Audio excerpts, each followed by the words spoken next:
Hola, ¿qué tal? ¿Cómo están? Hoy quiero en este encuentro compartir con ustedes algunos conceptos sobre comunicación educativa.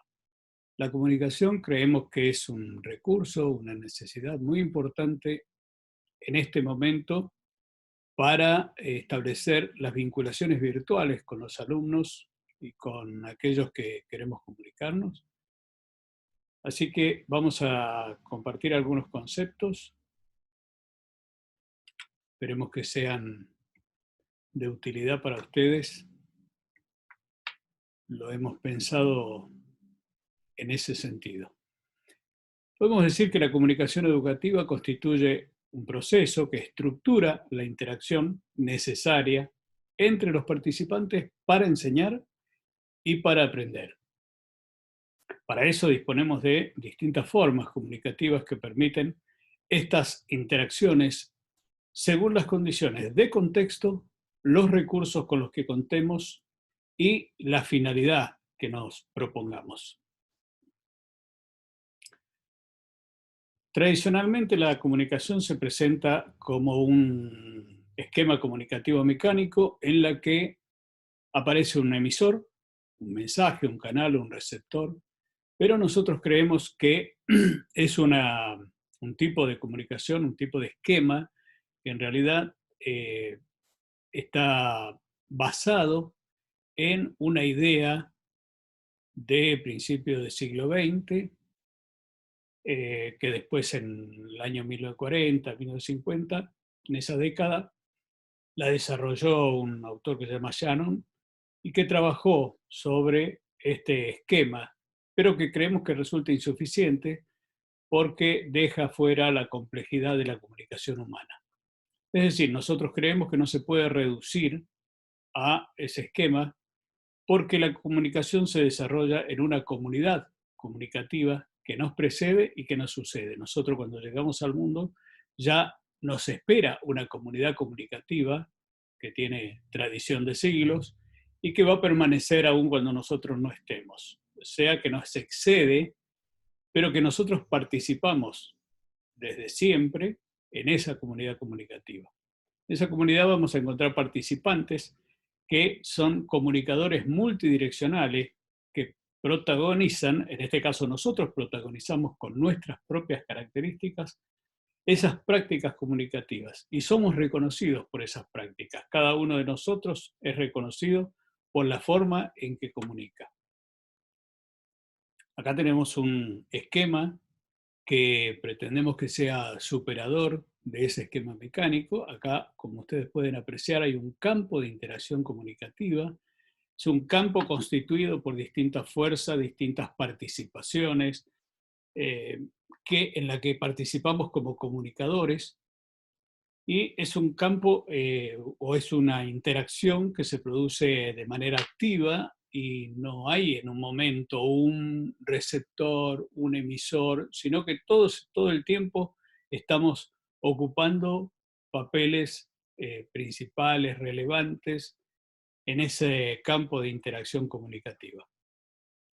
En cuanto a las prácticas comunicativas, algunas de las definiciones de los elementos que componen esas prácticas puede ser la lecturabilidad, que es la capacidad que tiene un mensaje para ser comprendido a través de su sintaxis, de su léxico, de sus imágenes que acompañan a este mensaje.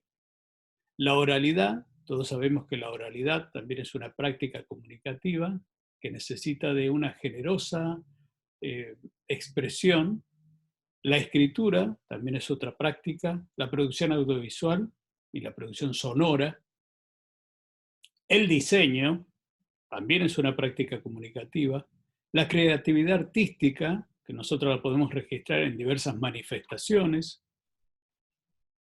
Y nuestra propuesta está basada en la generosidad expresiva de nuestras prácticas comunicativas.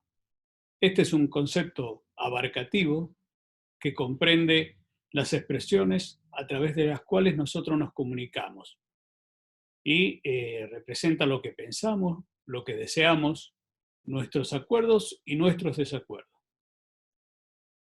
En ese sentido comprende la expresividad oral, escrita o también la gestual o la virtual. En los espacios virtuales, el estilo de comunicación que vamos a establecer con los estudiantes es importantísimo el primer momento. Es decir, esa presentación que nosotros hacemos o que deberíamos hacer, porque muchas veces en un video o en una conferencia directamente comenzamos a hablar sobre los contenidos. A veces esa ansiedad por presentar los contenidos nos lleva a no presentarnos y a no establecer ese primer vínculo que tenemos que tener con los alumnos, que es necesario tener con los alumnos. Entonces vamos a pensar que una presentación asertiva es una oportunidad para comunicarles algunos elementos como el programa, el cronograma, la propuesta de trabajo, que incluye las reglas de juego tan importantes para que los alumnos tengan claro de qué se trata y cómo se va a trabajar. En este primer contacto es muy importante presentarnos nosotros mencionando la formación que tenemos, la formación académica, nuestra trayectoria profesional. Eso nos va a dar cierto respaldo, cierto reconocimiento inicial que después tendremos que sostener con los alumnos y mencionar también algunos aspectos que nos van a presentar, nos van a mostrar como alguien cercano, cálido, afectuoso y preocupado por los intereses de los alumnos, que es lo fundamental. Eh, También podemos hacer un trabajo de presentación que tenga que ver con nuestros gustos, con nuestros intereses personales, nuestros intereses artísticos. Esto lo que hace es acercarnos al estudiante, mostrarnos cercanos y haciendo una apertura importante. Es decir, si nosotros nos mostramos de esa manera, es más probable, tenemos más posibilidades de que el alumno se acerque a nosotros y comparta lo que piensa, lo que desea, qué quiere hacer. Ese momento inicial es importantísimo. Eh, Acá decíamos de establecer los vínculos. Y importantísimo, mostrar un genuino interés por los alumnos, que ellos perciban que nosotros realmente estamos preocupados porque ellos aprendan. Esa tiene que ser nuestra intención. Las prácticas comunicativas, buenas prácticas comunicativas, eh, podemos llevarlas a cabo con el aporte de la comunicación asertiva, la comunicación afectiva y efectiva, la comunicación no violenta y finalmente la comunicación terapéutica. Por supuesto que esto es un recorte, hay muchas cosas más que podemos saber, pero con lo acotado de nuestro espacio vamos a trabajar sobre eso. La comunicación asertiva es una forma de expresión. Fíjense que estos conceptos son importantísimos. Honesta, directa y equilibrada. Con esto nosotros vamos a poder comunicar nuestros pensamientos, ideas, defender nuestros intereses. Y acá hay algo importantísimo, sin la intención de perjudicar a nadie. Es decir, el principio de no dañar. El límite entre lo que nosotros buscamos, deseamos, queremos, va a estar en no dañar al otro. Para llevar adelante estas técnicas asertivas, esta comunicación asertiva, vamos a pensar que hay algunas técnicas que se pueden poner en funcionamiento. La primera técnica podríamos pensar que es cuestionar nuestras suposiciones y preguntas. Es decir, ustedes saben que cuando nos comunicamos lo hacemos a través de algunas preguntas y algunas suposiciones. Y cuando el alumno nos contesta o en estas situaciones, no toman ninguna cuestión como algo personal. Para eso vamos a pensar en distintas fases. En realidad, ustedes van a ver que estas comunicaciones son un continuum. A los efectos del análisis estamos pensando en esta posibilidad de fases. La fase número 1 sería identificar aquello que suponemos. Por ejemplo, vamos al foro y vemos que hay determinados alumnos que no aparecen, que no participan. Entonces, uno de nuestros comentarios puede ser: este alumno no participa, no está comprometido y no me respeta. ¿Qué pasa con este comentario? Estamos tomando la actitud del alumno, primero es un supuesto, y después la estamos tomando, si fuera cierto, la estamos tomando como algo dirigido a nosotros, algo personal.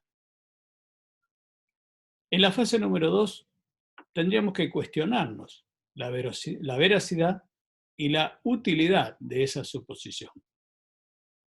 Podemos hacernos algunas preguntas para eso. ¿Cómo podemos estar seguros de que esta suposición es verdad? ¿Contamos con información suficiente para saber por qué ese alumno no entró al foro, por ejemplo? Preguntémonos cómo nos hace sentir esa suposición. ¿Es útil pensar de esta manera? ¿No estaré exagerando? Y en todo caso, preguntarnos por qué exageramos. ¿Hay algún modo más útil de pensar esto? Fíjense que en la fase 3 nosotros la pregunta con empatía y curiosidad, es decir, estamos reformulando la pregunta que nos hicimos al principio.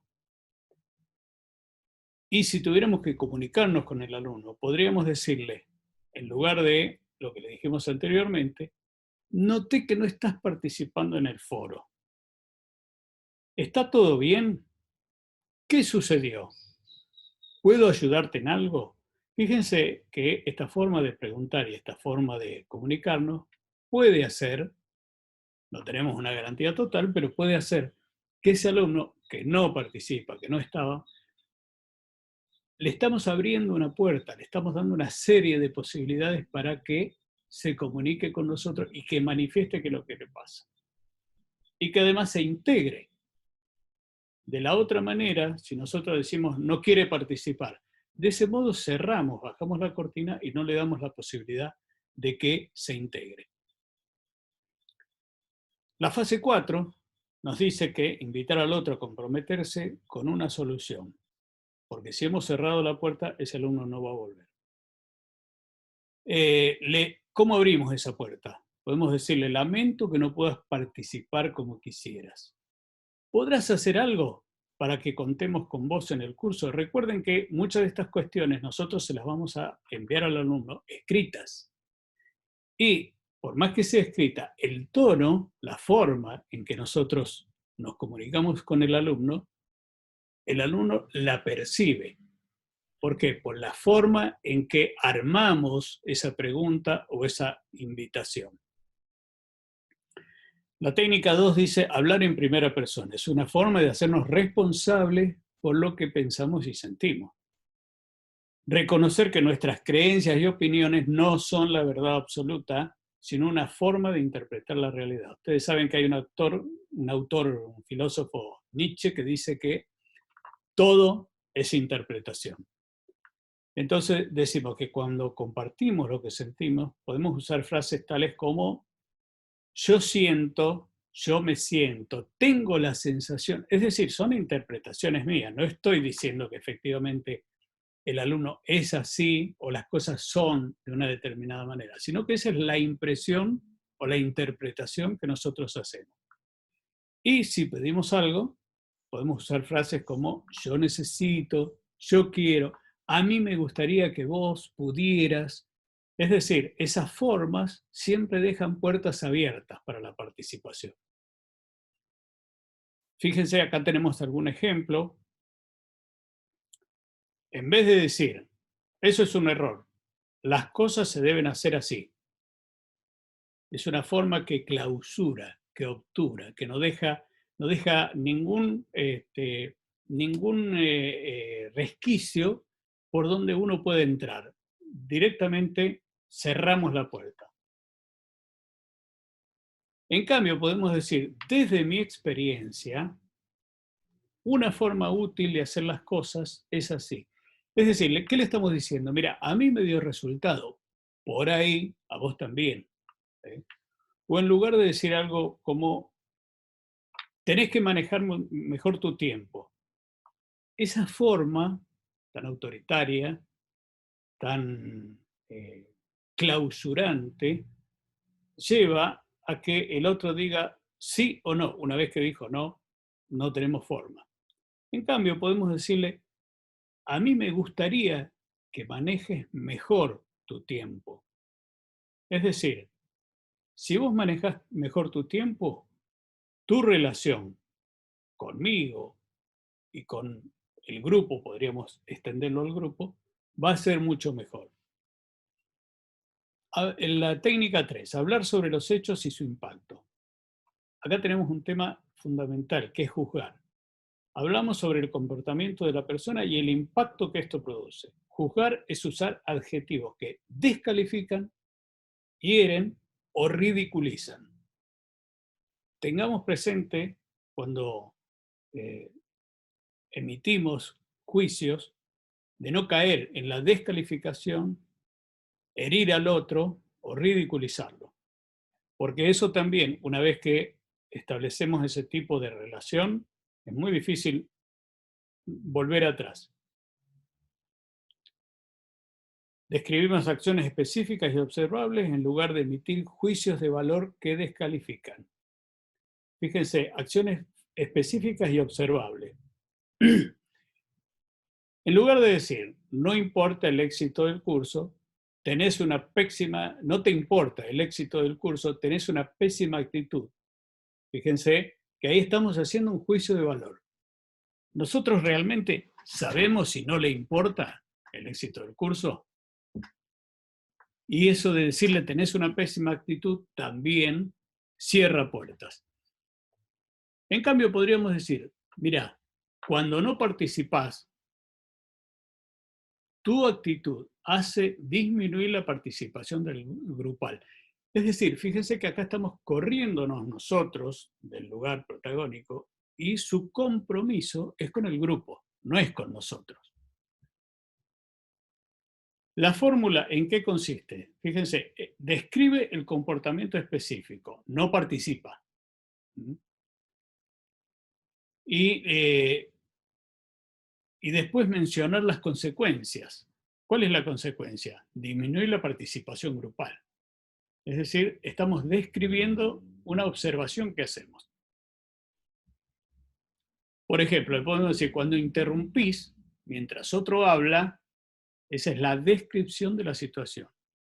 La idea queda sin ser comprendida y el otro no se siente respetado. Ahí de lo que estamos hablando es de las consecuencias del comportamiento.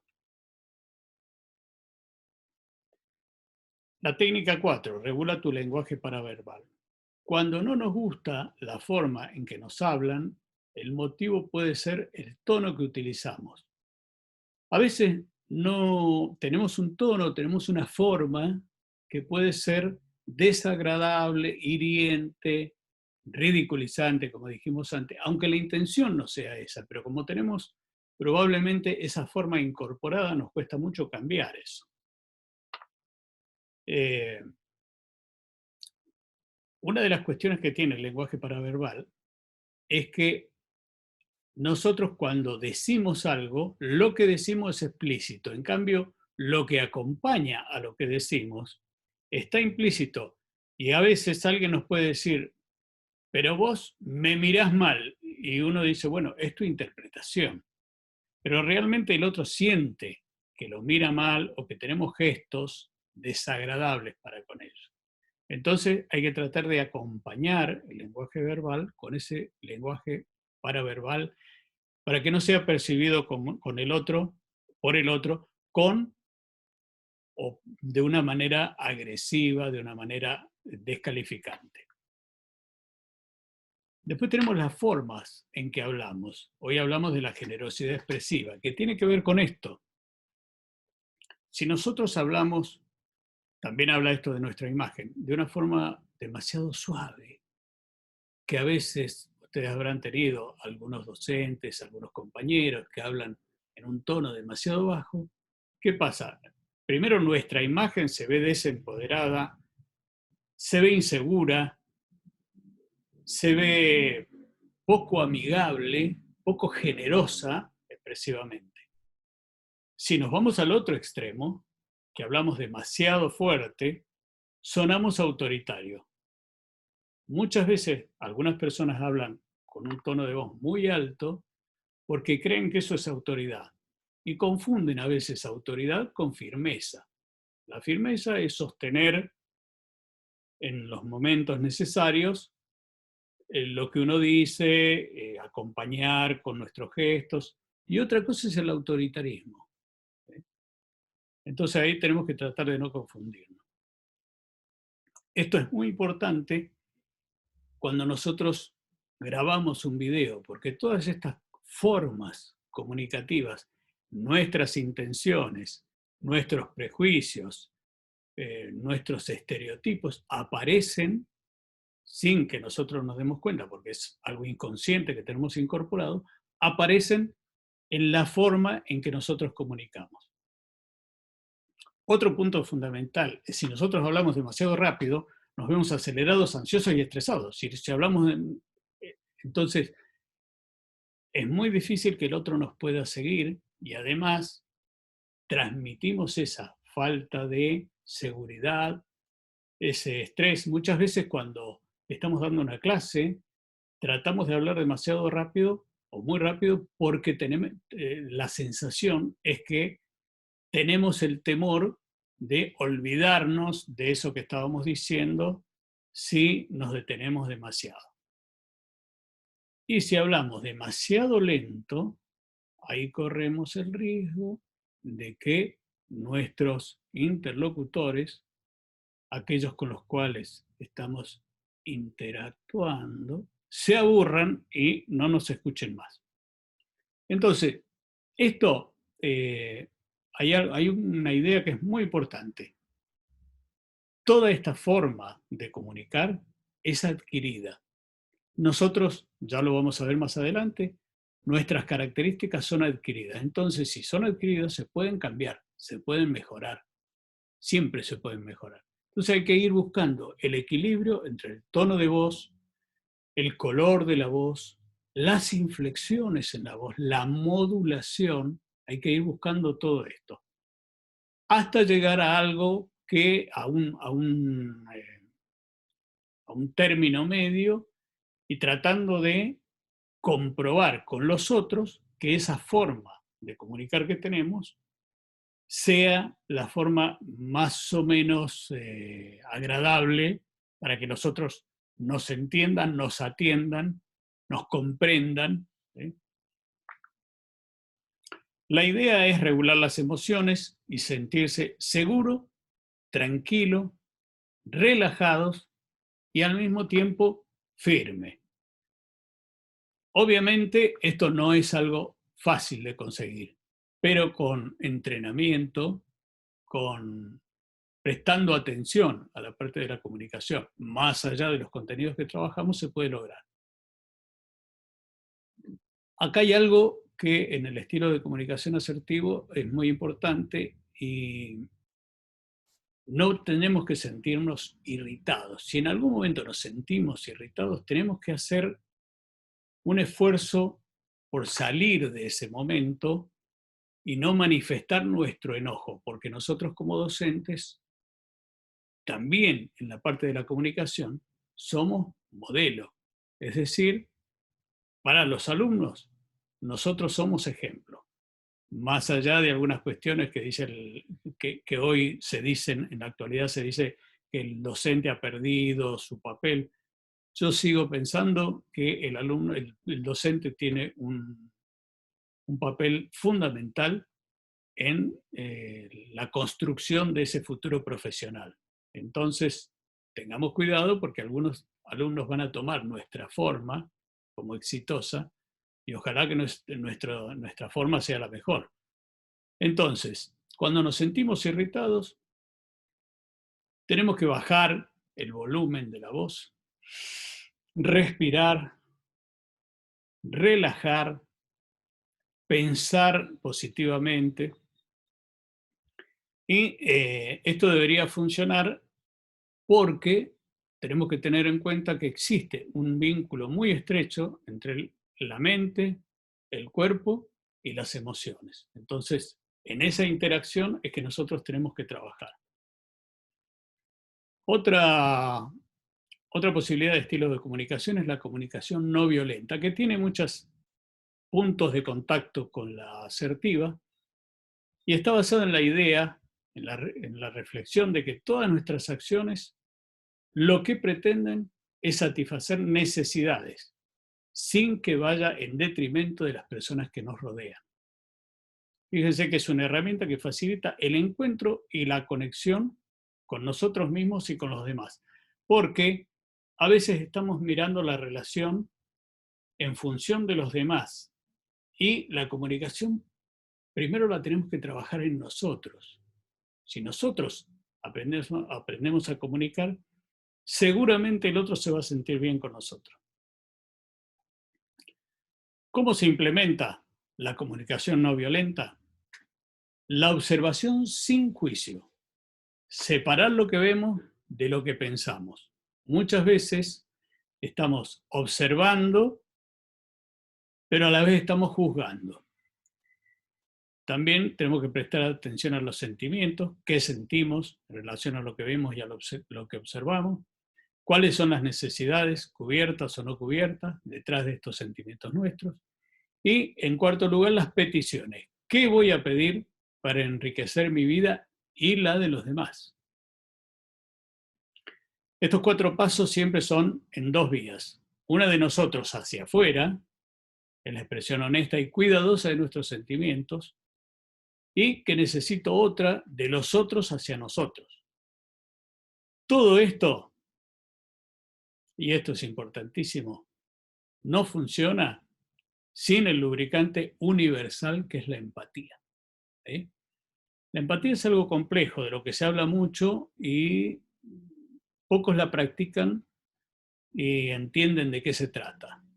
Cuando decimos que la empatía se trata de ponerse en el lugar del otro, en sus zapatos, ¿sí? Tiene que ver con pensar qué está sintiendo, qué está pensando, qué espera de nosotros el otro. Pero una vez que hacemos ese reconocimiento, después actuar en consecuencia. No alcanza solo con pensar qué siente, qué quiere, qué pide, sino que actuar en consecuencia cuando reconocemos esas necesidades. Por último, tenemos la comunicación terapéutica. La comunicación terapéutica la estoy tomando del campo de la salud. Es un trabajo que hacen los agentes de la salud con sus pacientes. Y lo tomé porque me parece que hay algunos de los aspectos de la comunicación terapéutica que nos pueden ayudar muchísimo en nuestro campo educativo y sobre todo en estos momentos que estamos trabajando sobre la comunicación virtual. Fíjense que las habilidades que indica la comunicación terapéutica que tenemos que desarrollar son recibir de forma adecuada. En este caso es el paciente, ¿no?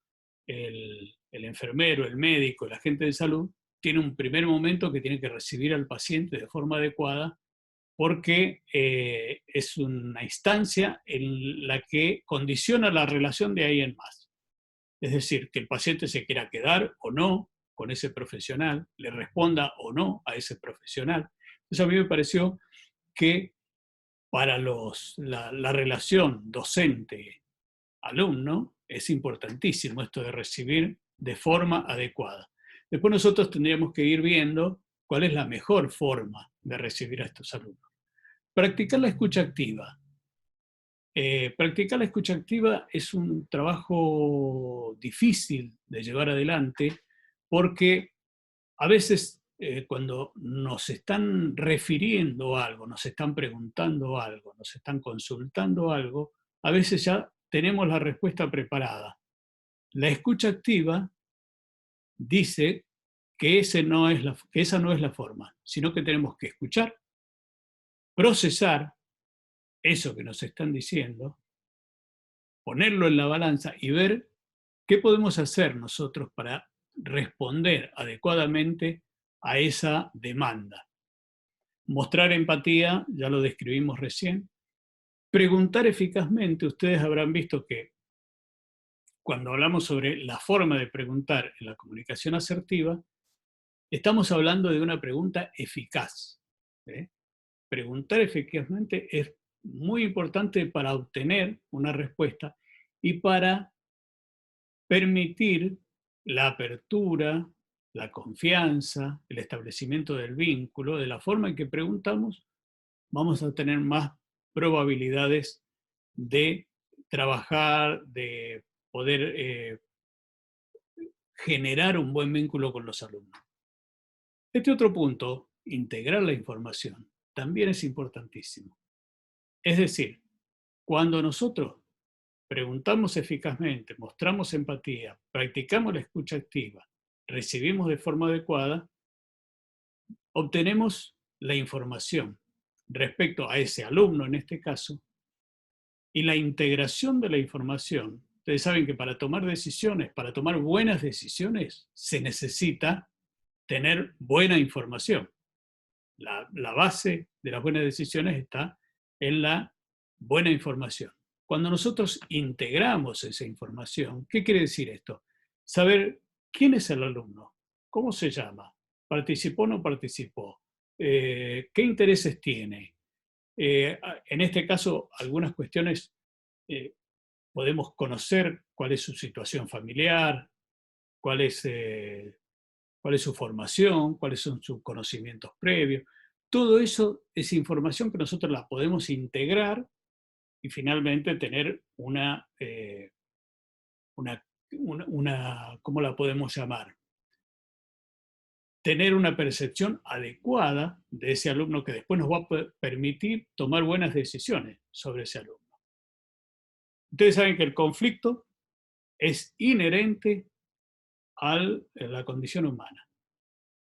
El conflicto tiene que ver con los distintos intereses que tenemos los seres humanos. Como los intereses siempre van a ser diferentes, el conflicto va a aparecer siempre. A veces uno escucha que dice, yo lo que no quiero tener es conflicto. Bueno, lo siento, bienvenido, el conflicto es inherente a la condición humana, porque los intereses son diferentes. Entonces, hay un momento en el que nosotros vamos a tener que negociar. ¿Qué significa negociar? Significa que para obtener algo, siempre vamos a tener que entregar algo. Todo no se puede obtener porque eso no es negociación. Entonces, le ofrecemos algo al alumno y a cambio el alumno va a ceder algo. Siempre va a haber, hay un trabajo ahí de ceder y de obtener. Y finalmente, me parece que es muy importante motivar. Tenemos que ser capaces de motivar. ¿Eh? A veces hay alumnos que le preguntan a Marta, pero ¿nunca me vas a decir que lo que estoy haciendo está mal? No, porque en todo lo que hacemos hay una parte que está bien y una parte que hay que mejorar. No puede ser que alguien haga todo mal. Entonces, nosotros muchas veces cuando trabajamos con los alumnos decimos, bueno, en esto estuviste bien, pero tendrías que mejorar en esto otro. Eso, para el alumno, el reconocimiento de que una parte de lo que hizo está bien, es una gran motivación.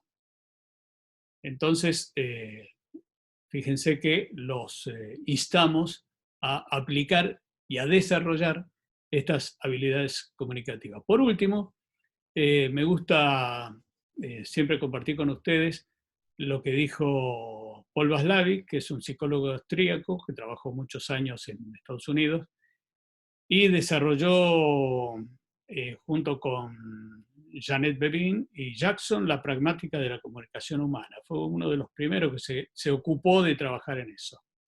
Y una de sus axiomas fundamentales dice que no es posible no comunicar. Es decir, vieron que uno dice, bueno, no quiero decir nada, no quiero comunicar. Bueno, esa es una forma de comunicación. Entonces, siempre piensen que todo lo que hacemos comunica. Por lo tanto, esto de no es posible no comunicar es muy cierto. Entonces, finalmente, todo este recorrido comunicativo que estamos pensando, de prácticas comunicativas, de comunicación educativa, nace o está originado en lo que, o es inevitable que aparezca, en lo que nosotros llamamos una biografía educomunicativa. ¿Qué quiere decir esto?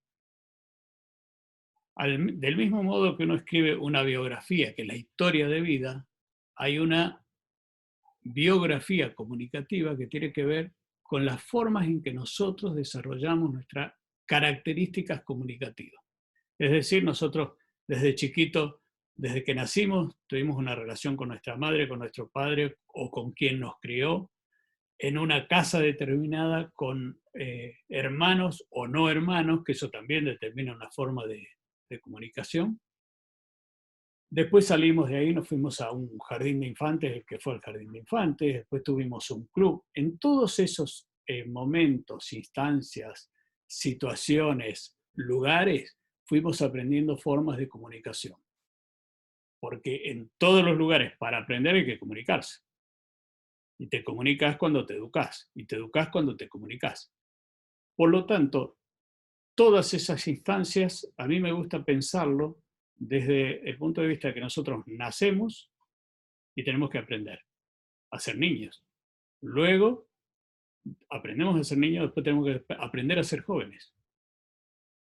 Luego tenemos que aprender a ser adultos, luego adultos mayores, viejos, tenemos que aprender a ser novios, aprender a ser marido, esposa, pareja, a ser viudo, a ser padre, a ser madre. Es decir, esta continuidad que tiene la educación siempre requiere formas de comunicación diferentes. Y cuando nosotros enseñamos, vamos con todas estas capacidades y conocimientos comunicativos, enseñamos con eso. Es decir, tenemos que prestar atención a esta biografía comunicativa que tenemos, que se va a poner en juego en el momento en que estemos dando clases, en que estemos comunicándonos e interactuando con otros.